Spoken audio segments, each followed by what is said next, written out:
So what was your role then? Well, I've had so many different jobs. I was put in charge of the retail gift shop, which was called the 1833 shop. And it was always my dream to utilize the guitar parts that weren't up to specification to put together guitar kits for amateur guitar makers. So we started a new division called Woodworker's Dream that eventually became Guitar Makers Connection. It's a store that sells guitar parts to budding instrument makers. And it was a big success. But going back to the acoustics, I mean, he wasn't playing really acoustic until he did the Unplugged show, right? I mean, oh, no, he always played acoustic. He just didn't really do it on stage. You know, acoustic guitars were problematic on stage because of the sound hole and the microphone, prone to heavy feedback. And you know, piezoelectronic pickup technology advanced tremendously during that time period in the 1980s, so that acoustic guitars could start to be plugged in on stage as long as you covered up the sound hole cover. But prior to that, really, acoustic guitars were not used for performances.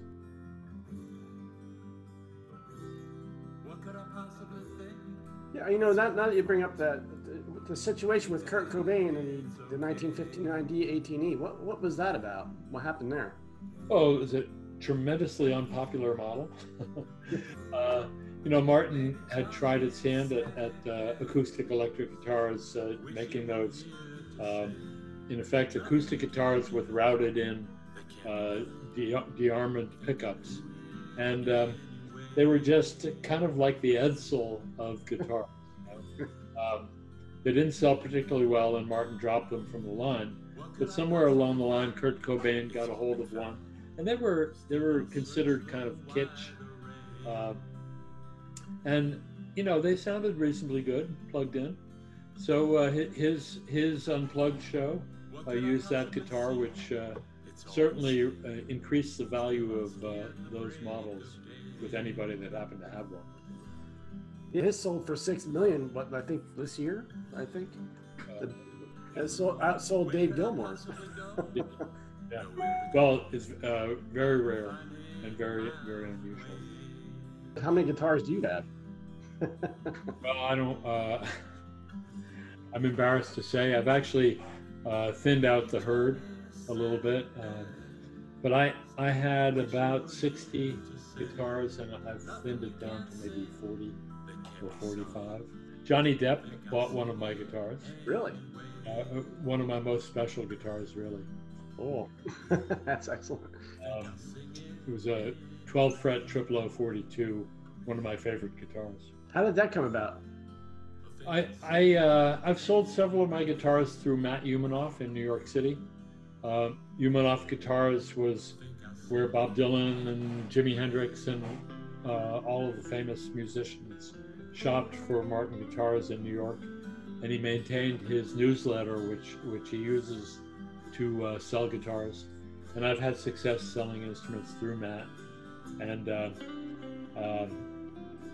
this was right before Matt closed his store. He had my 0042 in a glass cabinet. Johnny Depp came in and said, "I'll take that, and that. Oh, and that one." It wasn't a inexpensive guitar either. Wow. I'm enjoying my retirement life. I'm working mostly on illustration, and I published a book called The Illustrative Art of Dick Boak, and that's available on my website, by the way, at dickboak.com.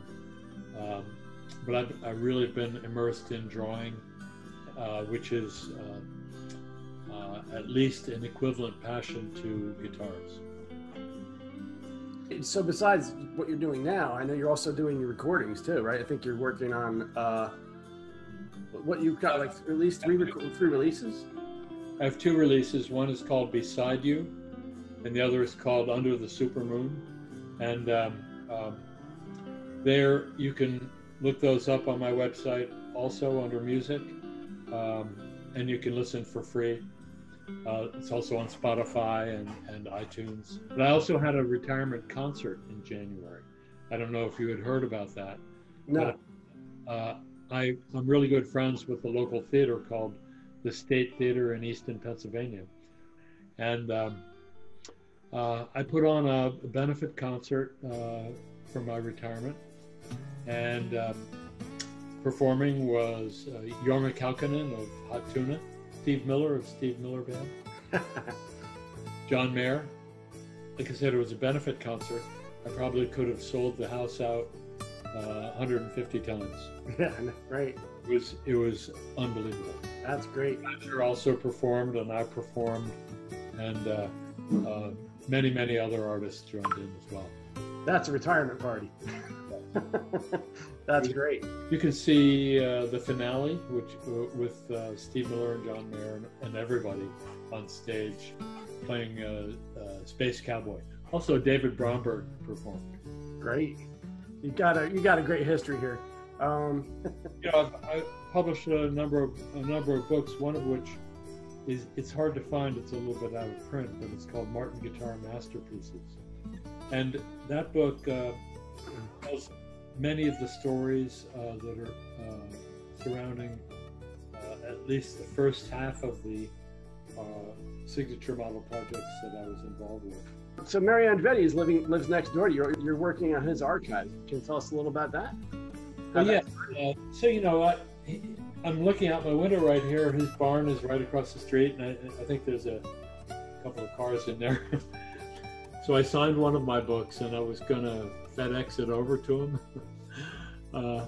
because he's got a security gate and everything. I called his office, which is in his house, and his assistant answered, and she said, "Well, come on over." They opened the gate up, and I drove over, and I gave him a signed copy of my book. He said, "I know you work for Martin, but I don't know what you do over there." And I said, "Well, I've been doing for a while. I've been doing the museum and the archives." And he said, "What do you mean archives?" And I said, "I'm scanning. Martin has thousands and thousands of photographs and 750,000 documents and videos, and I'm scanning and digitizing everything, organizing the archives." And he said, "I want to show you something." He pulled up in this drawer just filled with photographs, and he said, none of these are digitized.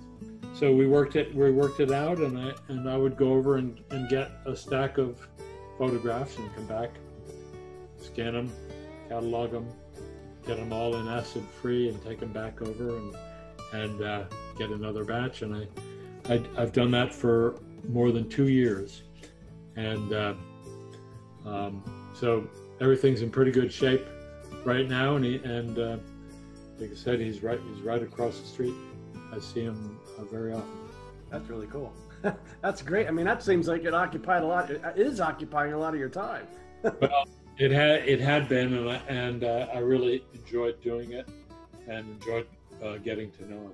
I really appreciate you talking today, Dick. Thank you so much, and we'll talk soon. Take care. Thank you.